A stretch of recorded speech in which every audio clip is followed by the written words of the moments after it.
We're in Psalm 18 today, and it is a wonderful psalm. It's a beautiful psalm. It's long, so we can't read it all, but we're going to just dive into some aspects of it. It's a psalm where the context is David. King David is recounting and with excitement and joy the way that God has saved him, the way that God has saved him from his enemy Saul and his enemies who were persecuting him. And it begins with this beautiful line, this intimate line, one of the most intimate lines perhaps in the whole book of Psalms. I love you, Lord, my strength. I love you, Lord, my strength. And as I reflect on where that comes from, it seems to me it comes from a place of recognizing and acknowledging, experiencing, receiving God's love and delight in him. In verse 19, he says, he rescued me because he delighted in me. It's like David is responding with this intense, intimate love because he's experienced the power and intimacy and intensity of God's love for him.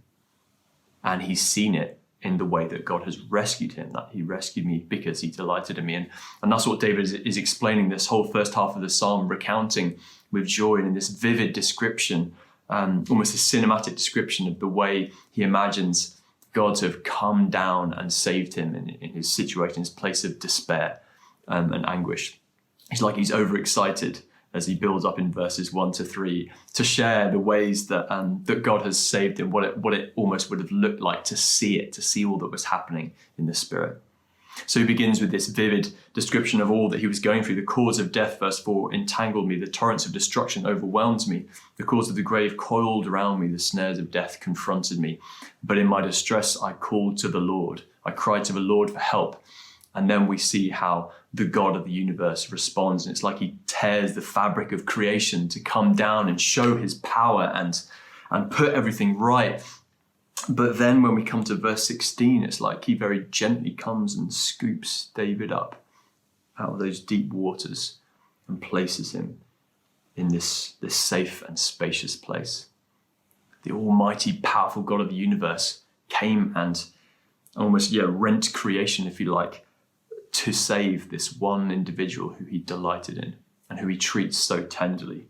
It's just a wonderful, just a wonderful picture that makes me want to just stop what I'm doing and praise and adore the God who acts like this, who's worked like this in the life of Jesus and saved him from death and brought him to a place of resurrection. And because of that, I can delight in him as well and just dwell in the fact that I too have been saved from death. I've been rescued. I have the hope of resurrection.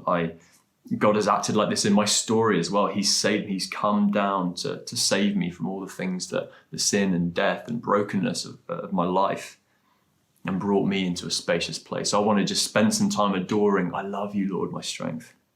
I love you, Lord, my strength, adoring and praising and reflecting on the ways that he's acted in my life.